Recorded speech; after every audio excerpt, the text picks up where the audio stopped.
Okay, I will keep admitting people as we go, but we'll go ahead and without further ado, I would love for our guest today, our very special guest, to introduce herself. And can you also give us a little bit of knowledge about your background, Sammi? Absolutely. Hi, everybody. My name is Sammi Ferguson. I am the Director of Operations for the Hanley Homes Group at Keller Williams Island Life Real Estate. So I have been working as the Director of Operations for officially as Director of Operations for 2 years, but I started as an executive assistant 4 years ago. So I've been on the team and doing real estate for about 4 years now. So prior to that, I worked in childcare and I worked in the nonprofit sector. And even before that, I have a degree from the University of Central Florida in hospitality management. So I learned how to deal with people, which is great in this industry, learning how to work with people. And I had training from some of the greatest hospitality companies. I worked for both Universal and for the Walt Disney Company. So I like people and I like creating experiences, which really translates well into this position for sure.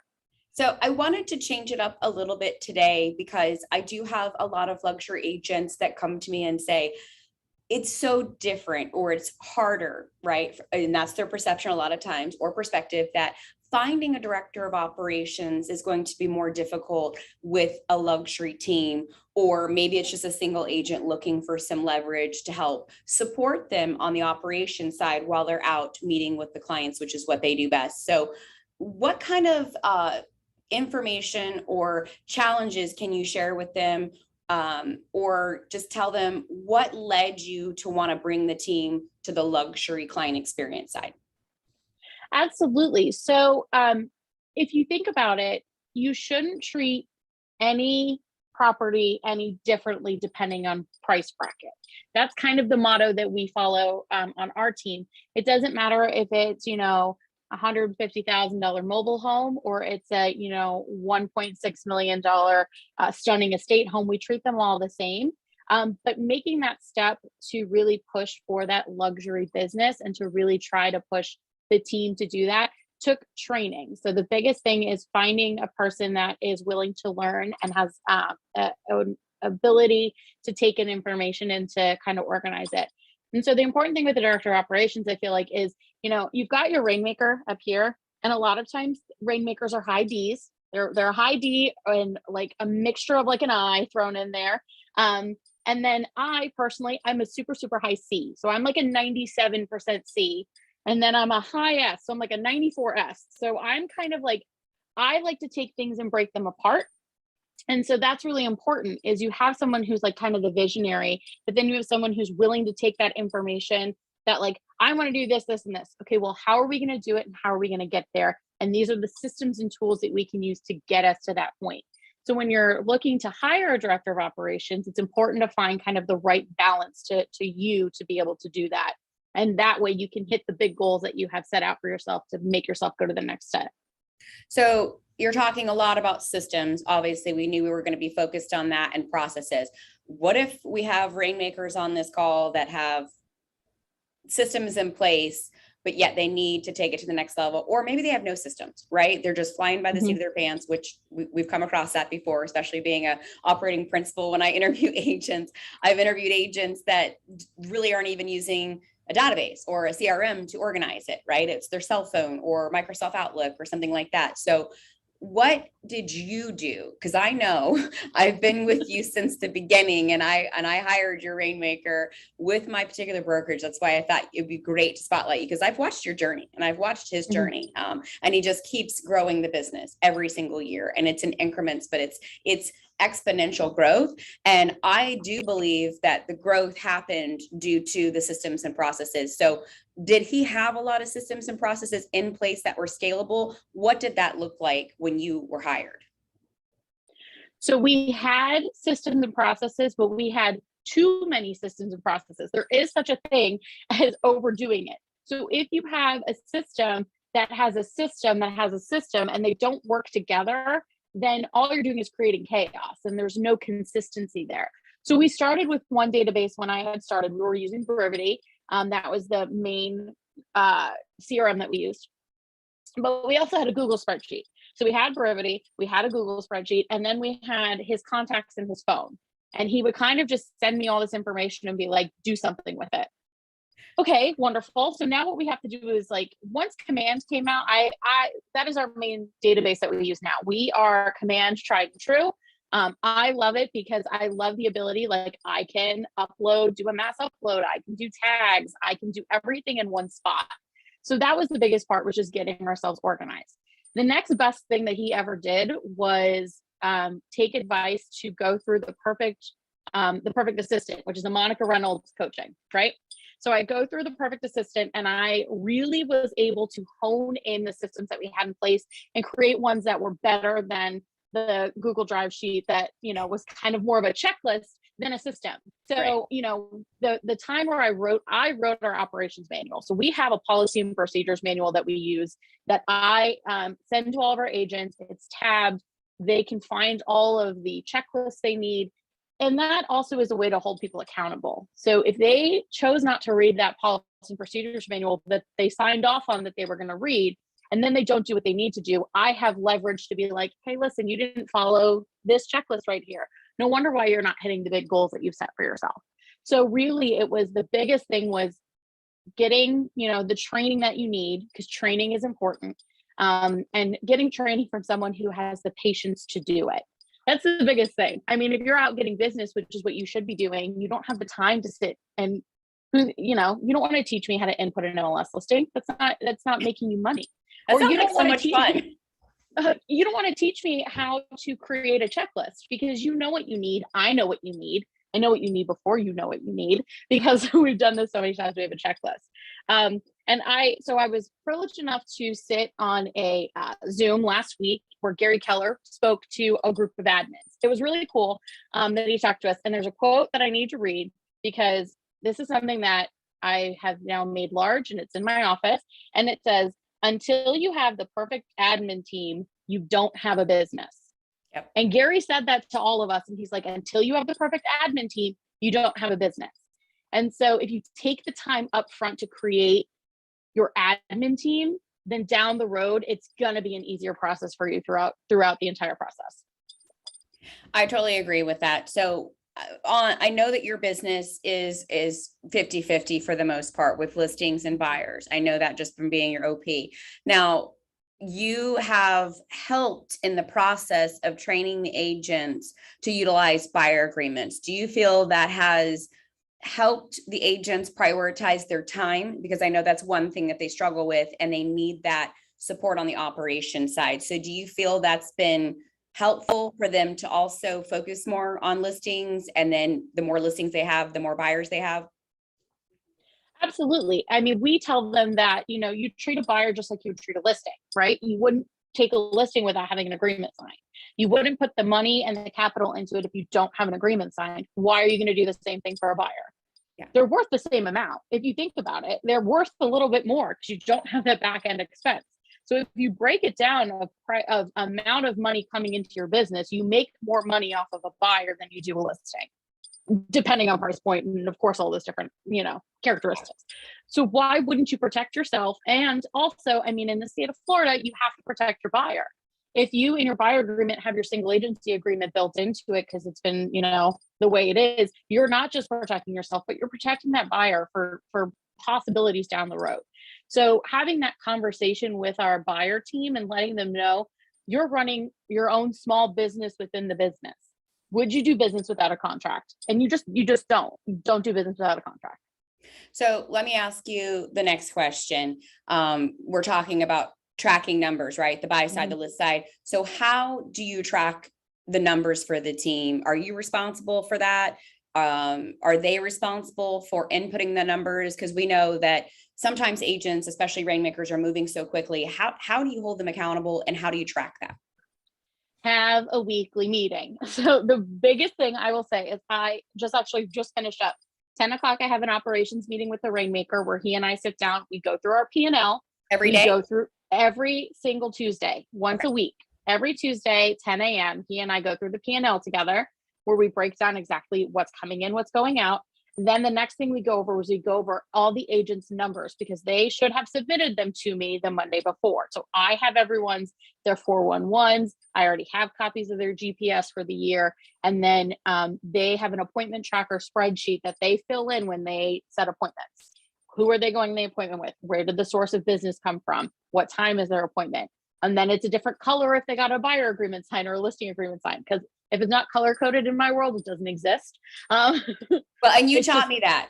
Honestly, yeah. I was not color coding everything. Now I color code everything in my calendar. I learned that in bold years ago. I've been through so many bolds at this point, and people are like, why do you still go to bold? I'm like, because I increased my listings. I mean, I can remember one specific listing period of time in November, which used to be slow in our area. Now it's less seasonal, as we're all aware with the internet and COVID and working from home. But it really helped me organize everything. And I had taken 110 listings one time. I had taken bold in November, and I started color coding my calendar. And then I was meeting with you and your team, and you had mentioned color coding other things. And I was like, well, duh, why am I not doing this? So I love when I'm coaching a team and I learn something from their operations or rainmakers. So I appreciate it. That has helped me stay organized. And I always like to think of it as everyone's brain works different, right? So like some people, color coding is important because it's a quick visual that I can have of if it's yellow, it's signed.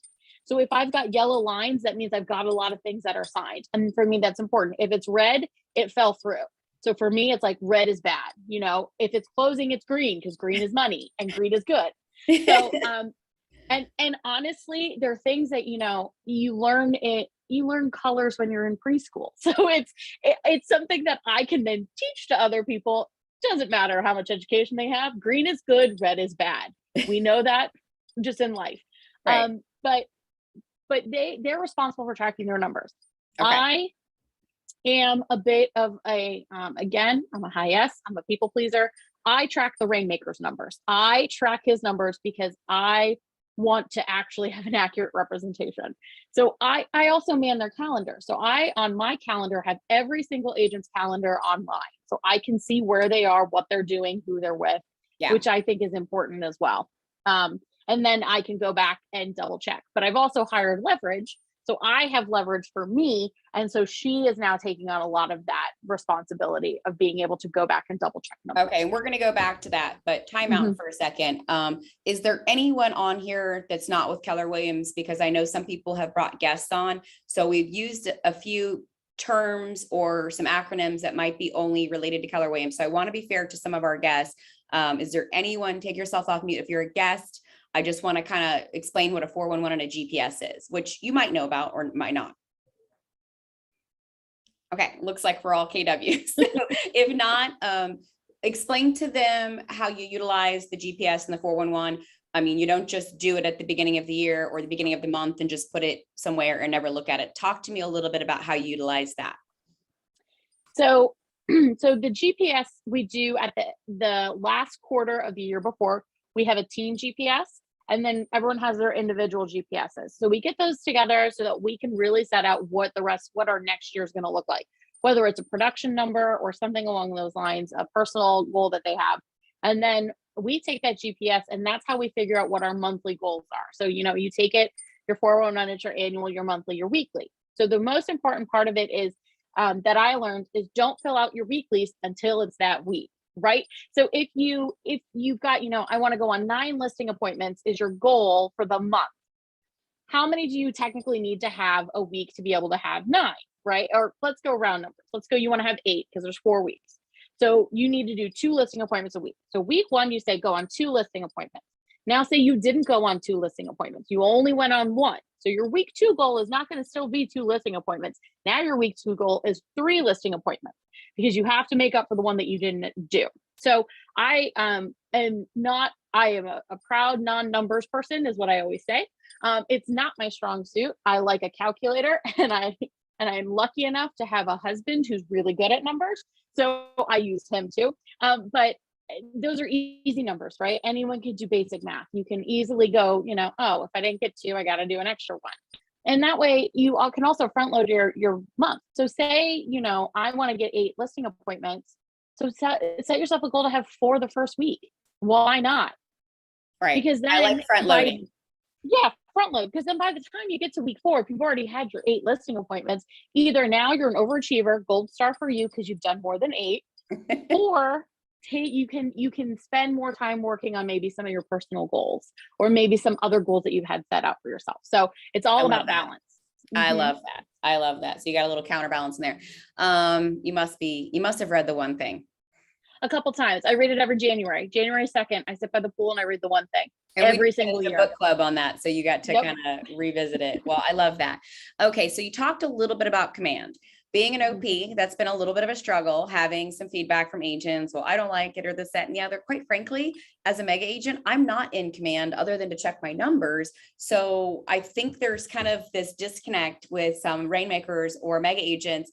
Yeah, you might not like command because most of the stuff that you're putting in command is an administrative duty. It's either your ISA, your inside sales agent, managing your database, or your database, however you say it. And then you are helping from maybe the director of operations side, ensuring the cyber backer, because I know you have a cyber backer that you oversee.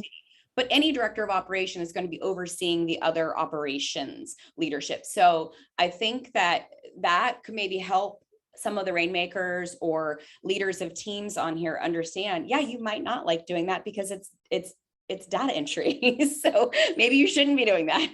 And I go back, I taught a leverage class last week in the brokerage, and I sat in front of everyone and said, okay, what's your average purchase price? What's 3% of that? And then break that down by, how many hours of work you spend on the listing. Basic numbers, basic math. So if you're making $15,000 in commission per listing and you're spending 40 hours a week working on it, what is your hourly rate? What are you worth per hour? And would you pay someone $300 something per hour for data entry? You just wouldn't. I'm not going to pay someone $300 an hour to do data entry. So why are you taking on that responsibility to do a job that's not a $300 an hour job? So, that's where the leverage comes in. And there's ways that, people can go through training, they can go through development. There's YouTube sources. I mean, anyone can do data entry. You can get a high school kid to do data entry for you and get them, help them on a path to a better career. There's just options. So, I love command because it's user friendly. I can teach anyone how to use it. And that's one of the big things. I can teach the agents on my team who range in technologically savvy uses to be able to do the basics. And if they can't do the basics, if they don't know how, or that's not how they run their systems, I have an agent on the team. When he makes calls, he likes to put his notes on a Word document. He puts the name, the call, and a Word document for the notes. Yeah. I don't expect him to then go into command and upload all of his notes, because I've got someone who does data entry, who he can email that Word doc to her. She will put all your notes in for you.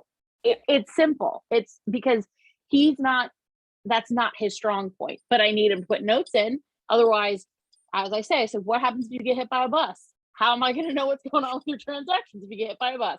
Perfect. I don't. So you got to put your notes in, but we can do it in a way that works for everybody. Well, yeah. And you're just being flexible and you're understanding each individual's strengths and weaknesses. So this actually leads into my next 2 questions. I'm going to flip flop them. I had them in a specific order. So don't get upset with me because I sent you the exact order and I know how your brain works. You're going to go, wait a minute, that wasn't the next question. This is not the process. You clearly have had training and coaching. Is there any training and coaching? And I know that you're also coming up with myself, a coaching program for administrative operations, whatever you call it, support leadership for agents specific to luxury. So what training and coaching have you had that made you want to come up with a separate business to help other people do what you do? So I said it earlier and I'll say it again. Monica Reynolds, the perfect assistant, it was the bug that I needed to bite me to really figure out this real estate thing, right? And figure out how it all works. Currently, I'm in her training program again, but this time the perfect operations director or the perfect operations team. Yeah. So I'm part of that coaching right now as well. And then we're getting brokerage, our team coaching with Fabulous Brandy Coffey. So we're doing training and we're doing coaching for whole team and whole development. I see holes sometimes because which is what motivated me to want to do it on a more localized level. So, I'm sitting in a Monica Reynolds training and we're talking about, nationwide, these are standards and practices, which sometimes don't necessarily apply here in the state of Florida. We are very different real estate than the state of New York. It is two completely different ballgames. If you've ever read a New York contract, I don't know. I don't know what I read most of the time. I can find a closing date, and that's about it at this point. Within So 90 days. you're taking the group coaching that you've Mhm. learned, and now what you and I have worked on is building a customized version of that specific to your area or the region, because the state Absolutely. laws are the same for pretty much all of North Florida. Now, Yeah. let me ask you this. What training do you have for the agents? Are you leveraging the market center? Is there internal training? What does that look like? Who's responsible?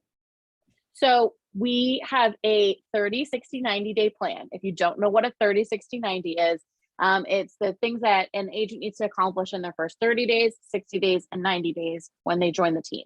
And there is training included on that 30, 60, 90 that is both brokerage training. So that's our market center training, how to use DocuSign, how to submit for commissions. They need to know how to do it. They may not necessarily do it on a daily basis, but they should know how to do it. And then there is time that they have to sit with me and they have to learn our technology and communication as well. So we require it. I require reading. So they have to, in the first 30 days, read the MREA. That is in the first 30 days of joining the team. And I had this conversation with someone the other day, and I said, if you're not willing to read a book in the first 30 days, how do I know that you're going to be willing to do anything else? If you're not willing to read a book that is going to better your life when it comes to your real estate life, why can I trust that you're going to want to, I don't know, on a Sunday, go do an open house if you're not willing to read a book? So that, and then in the 60 days, I want you to read the one thing. If you can't read the one thing in a month, then again, we have bigger problems, because these are all things that are going to better you. I'm not asking you to do anything that I haven't done myself. And I am not asking you to do anything that doesn't have a purpose behind it. Okay, so we're going to roll through the next couple of questions. I want to open it up to Q&A and have a little bit of a mastermind here and be fair to our guests, because I'm sure there's more things that they're going to ask than I am. So let's get through the next couple here. So can you give us a quick example of what your meeting agenda looks like? I know I've had to give examples of a simple meeting agenda, and I know it sounds really rudimentary, but if you've never had a meeting, you've never had a team, and you've never run the meeting, are you running the meeting? Who comes up with the agenda? Do you ask the team for ideas? What does that look like? So I run the meetings every week. I send the agenda out in advance. If you don't send your agenda out in advance, then it's not fair to everyone who's participating. So the first thing, we always start with a moment of gratitude and our 411s. So what are you thankful for that day? And then your 411, we'll briefly go over them because you've already sent them in advance. The next section is a training section. So each week we do something different. So whether it's command training, whether it's new statutes that have come out or contract things, we'll bring in someone if we need to educate us. So that's the next section. And then we have what's been known as leads and needs.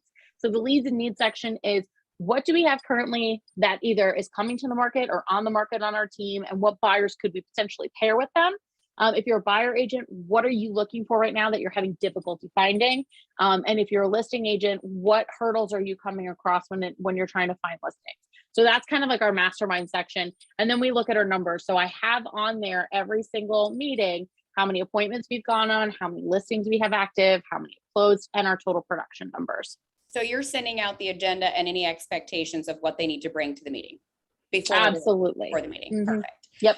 Okay, you already answered this about having a coach, so we'll skip that one. You talked about Monica Reynolds group coaching, and then of course I'm your OP, so I coach all of our top teams. So you do have that, and then you're really big on reviews. You teach a class on this. I know you've learned a lot from many people, including Tony Baroni. Is there any advice or tips on how to get these reviews quickly for our guests? Ask throughout the entire transaction. Don't wait till it closes to ask.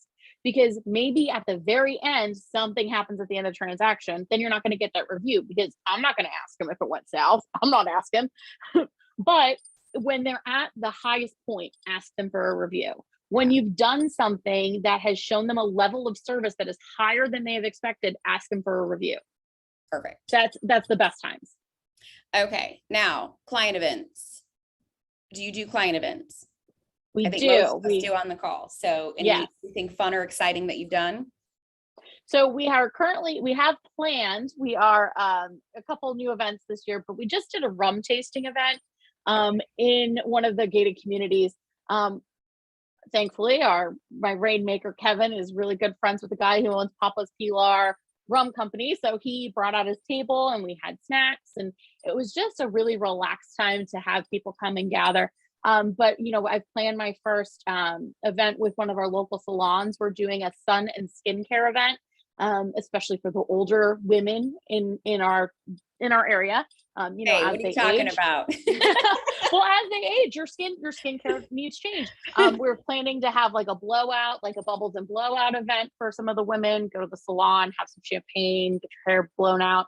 A trivia event at one of the local pubs. So we've got a lot on the horizon, and then we're also going to be doing a reverse bold 100, which I'm really excited about. So we're going to be raffling off a summertime basket, and it's going to have tickets to one of the local water parks, towels, Yetis, gift cards, all kinds of stuff for like a family fun day out on the water. So we're going to be doing a reverse bold 100 to try to get information that way. And I know you've got a really strong brand that you've built, and I've watched this from, Kevin coming from a much smaller brokerage and just kind of being really hungry to build this business. Not only has he mastered farming that neighborhood, which I'm assuming is where your client event was for that rum tasting, because he knows everyone. He's highly social, likes to talk, right? That's why I'm sure you run those meetings. Stick to that agenda, right? We like to talk a little bit most of the time. Not every rainmaker, but some of the better rainmakers actually listen more. So they ask really good questions. Now, I know you're a servant leader. I know you personally, so I know that we've had a lot of private conversations, and you are very heavily involved in our community, which is a very philanthropic community. Is there anything that your team you've influenced to get involved with, and how do you incorporate that passion with your business? So there are a couple local organizations that we're very involved with.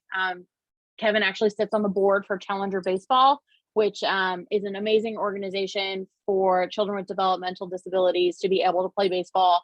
They built their Field of Dreams that is totally ADA compliant. So we do that. And then the Twig is another one that we're super involved in. They are a boutique for foster kids to be able to come and go shopping. So we try to incorporate that into like our events. So if we're having an event, we also turn it into, okay, it's a pajama event. So come and also bring brand new pajamas that we can then donate to the Twig.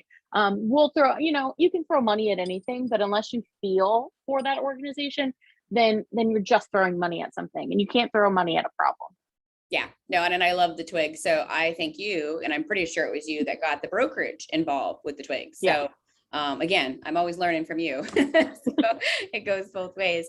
All right. So we're just about at 12:30. Is there any, and this is where I open it up for Q&A for those of you, if this is your first time on here, you're welcome to put your questions in the chat. I will read them in order just to be fair. If you'd like to take yourself off mute here in a second, feel free, or you can raise your hand. That always works great. So is there anything you'd like to add, Sammi, before I open it up to your guests here for Q&A?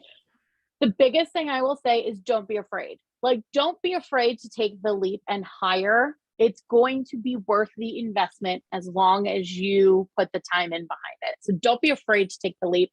There are people in your brokerage, in the region, that are here to support you and help you through the process. So don't be afraid.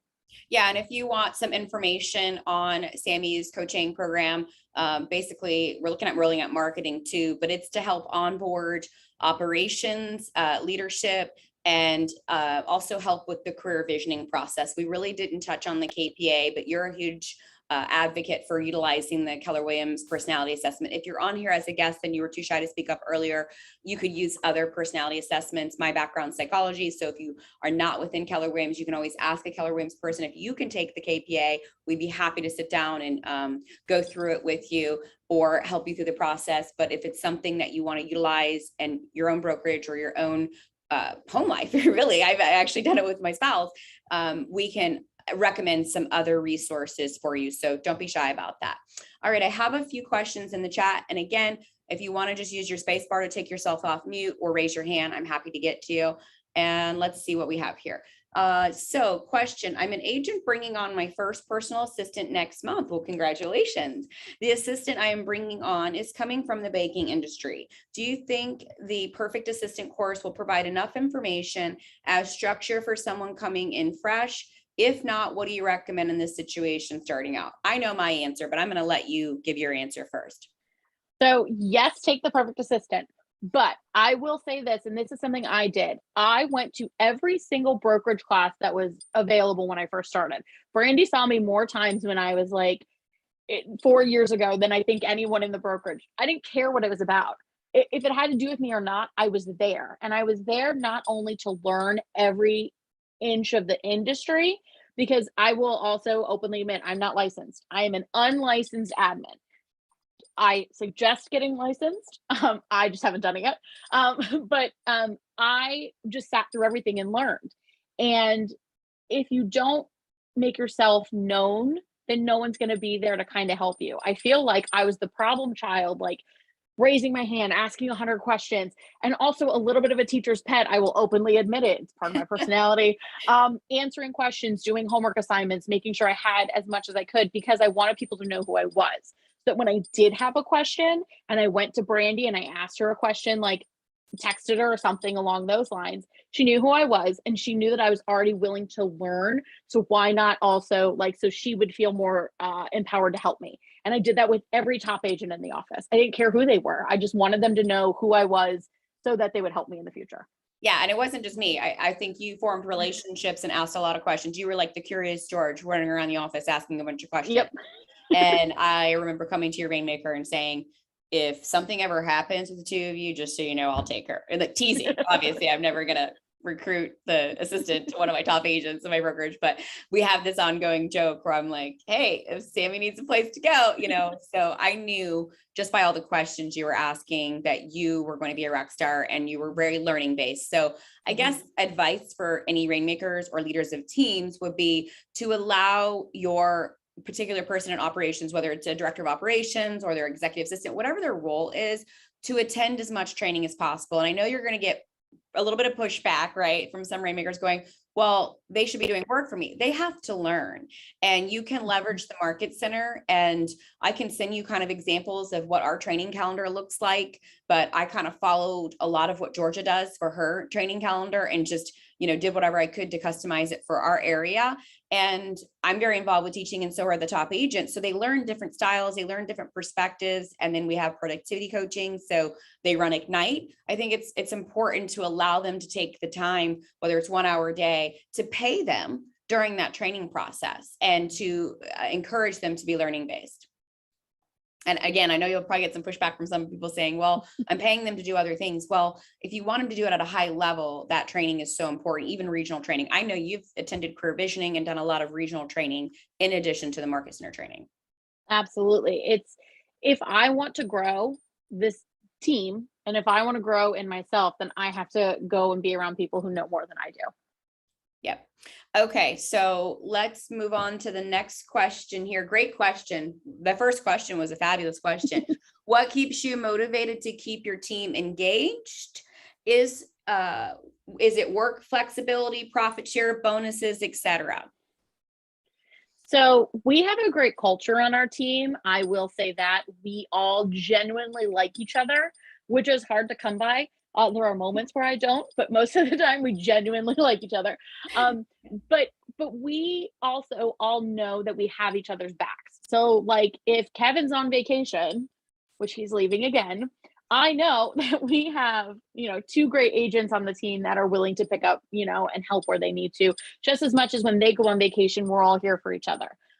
We've got our compensation model on our team is something that we feel is fair. And we make sure that everyone knows that it's not a commission split. And that's something that I learned from Brandy. Don't call it a split, you call it shared commission.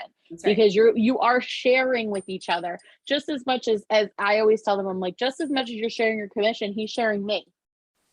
That's right. You get and me. The rainmaker sharing their commission, right? The rainmaker could go do it on their own and they probably wouldn't have much of a life, right? Which some of us might be saying right now is your position. But I mean, it gave me a life. I didn't have a life before I had an amazing assistant, and then that grew into many other different leverage operation opportunities. But I will say that Kevin's on vacation a lot, and he goes to visit his kids in college. So, I mean, how many vacations do you think he's been on this year and still doing high level business? Yeah, he basically wasn't here the month of March. Yeah. And I know that every year the month of March is baseball month.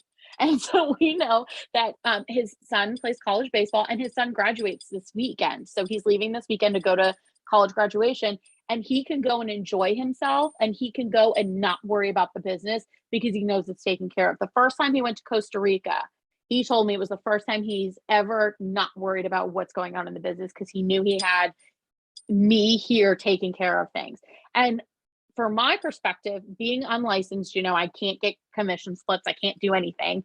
But knowing that I'm helping him be able to do the things that he wants to do empowers me to be able to grow in my position. And for me, I'm growth oriented. I don't care. I want to grow, and I want to be the best version, and I want to make it, I would like to be the CEO of the team. That's the goal. I want him out of production and get to that 7th level where, I can run the team. So we've got these huge goals, these huge 5-10-year goals.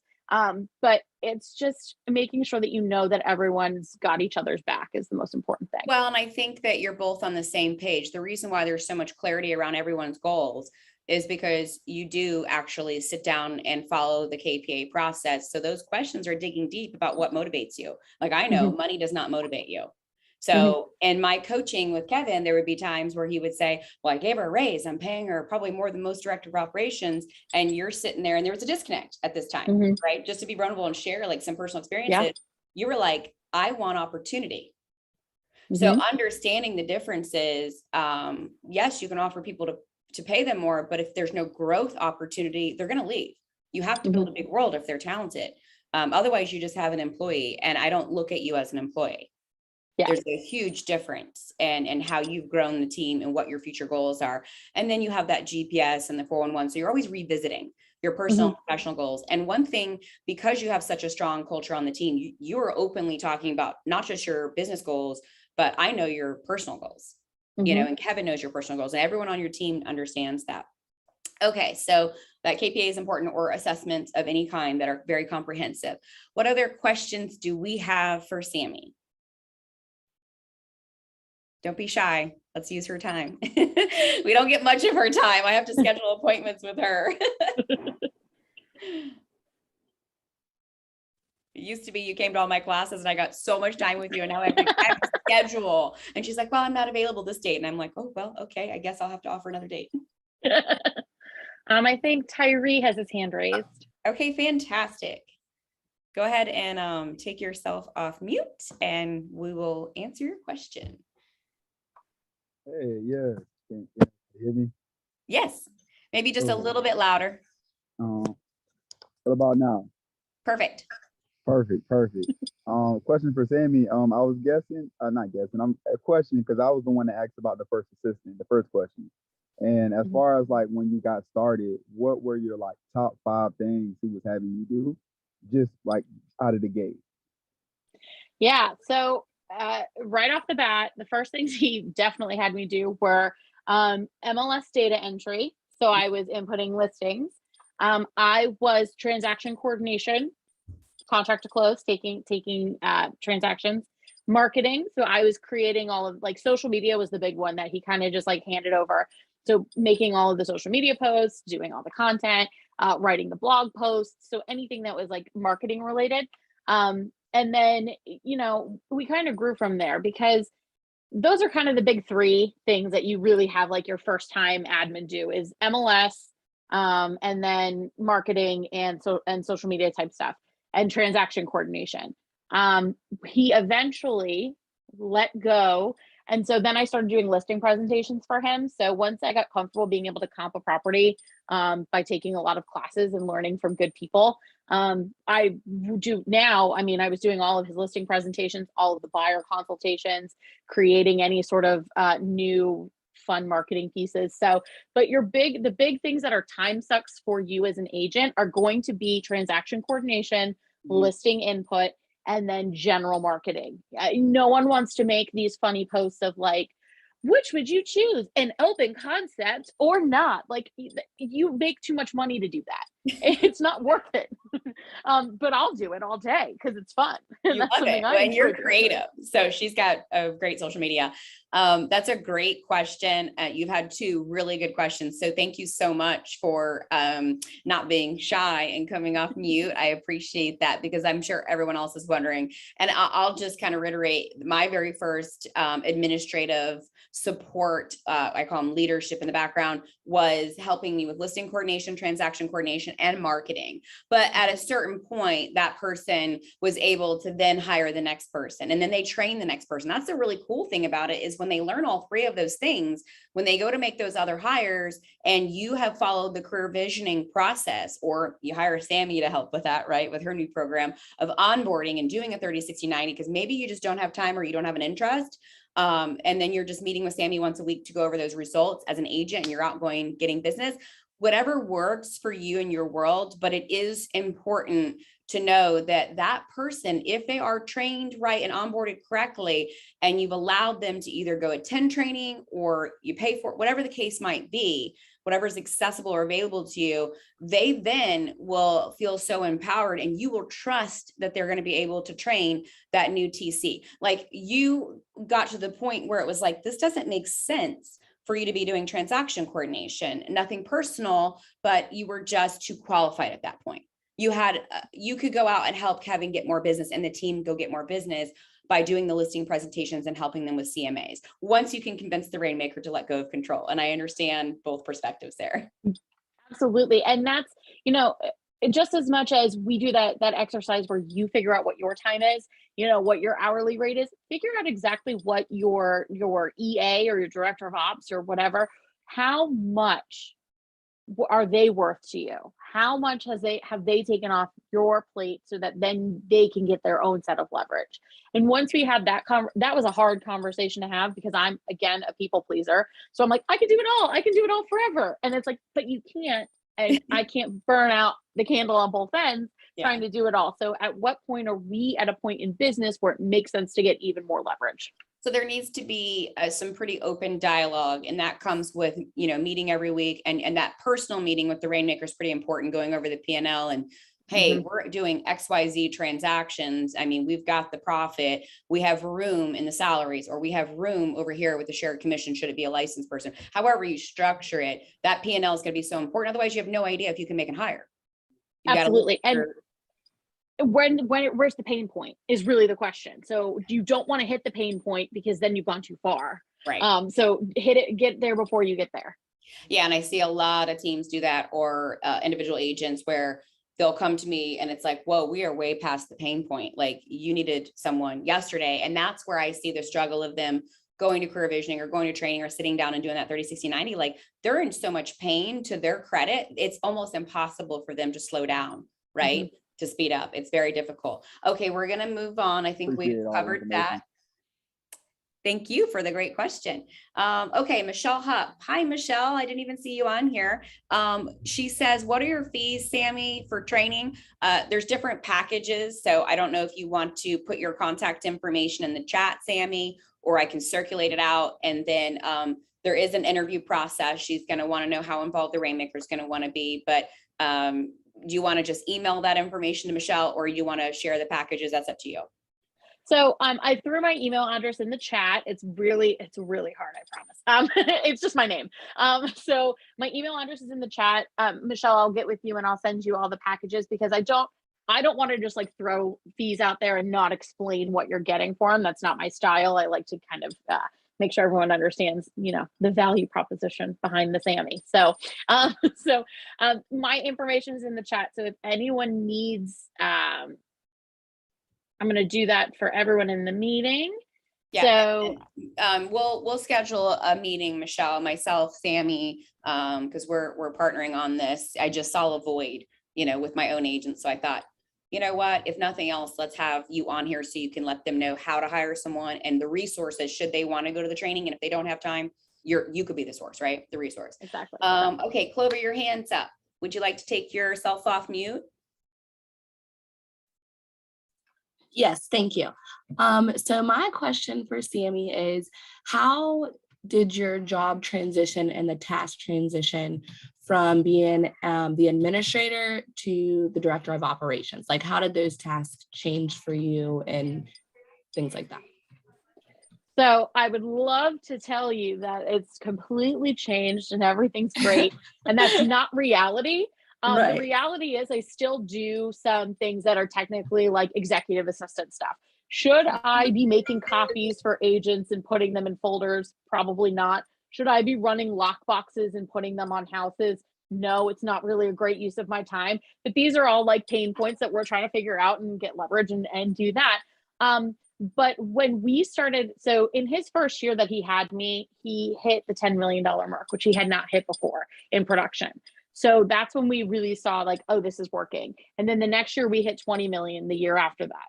So once we started hitting the goals that we had set out for ourselves is when we realized that we could bring on even more leverage so that I can actually run the team. And it really wasn't until last year. I mean, and we've survived a pandemic together. So, I mean, it wasn't until last year that that I really was blunt with him in a way and told him like, I am more than an assistant and this is my worth. Yes. And I am lucky enough to have a relationship with my rainmaker where I can have real conversations with him. And I know it's not like, I know my job's not at risk, right? Sometimes we get nervous, like, oh, if I tell him, then I could lose my job. I never feel that with him. As much as I joke around and I call him boss man, I know that we are a pair, we're a team. It's not, he's in charge and I do what I'm told. I've seen there's Exactly. a very strong partnership. Like I said, I've tried to steal you away. No, I'm kidding. They've created but that's the biggest thing that I will say is, you know, once you start hitting your goals, is when you can really start to make the transition and you'll find that it's time to get more leverage so that you can direct operations instead of being in the trenches of the operations. Yeah. I finally have a really strong director of ops and it's hard to find a Sammi. I'm going to tell you that right now. Like I've, had a lot of people and they always want to graduate to sales, which is great. Then they become great salespeople on your team. So you can't get upset with people that want growth and go down that. But it is difficult to find someone that just wants to become a CEO one day and start as a director of ops, similar to Monica Reynolds, which leads me to the next question. Where do I find the information on the personal assistant course? It's on the MAPS coaching website. So if you like, I can put that in the chat if you're not familiar with the MAPS coaching, but that's a group coaching class. And then of course on the MAPS site, you can see there's mastery coaching and different levels of that. Okay, so next, Alex, he had to go. He's actually out from outside of our region. So I invited some other luxury agents just so everyone could have referral opportunities. He said, great job, Sammi and Brandy. So awesome. Glad you got good value. And I don't see any other questions. So we will open it up to anyone that wants to raise their hand or take themselves off mute. We have about 10 minutes left.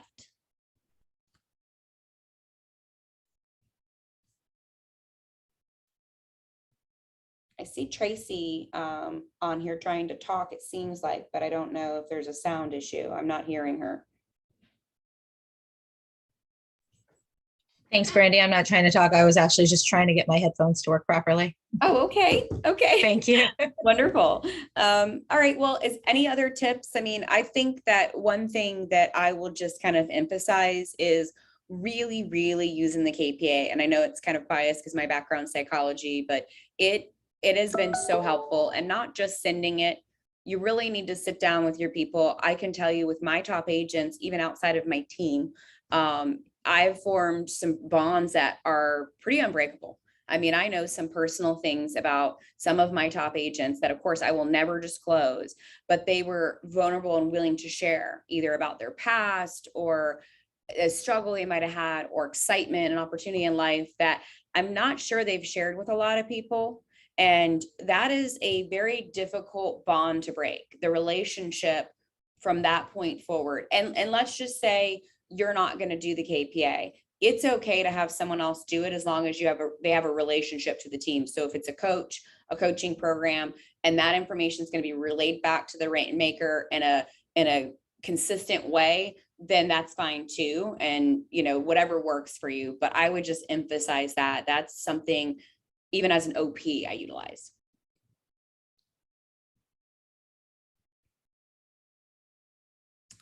All right. Are there any other questions, even outside of hiring a director of operations? Any ahas you would like to share? Any luxury questions? I'm the regional ambassador for North Florida, so I'm happy to help answer any questions regarding luxury as well. I just want to say thank you, ladies. I get the pleasure of working with you every single day. But having Sammi in the office is just the greatest gift. She's rainbows and sunshine and butterfly all the time. So we love you both very much. Thank you. Well, thank you. It's we're honored to have you in our lives. So I don't think we could do anything without our Carolyn. So Carolyn, why don't you share what you do in the brokerage?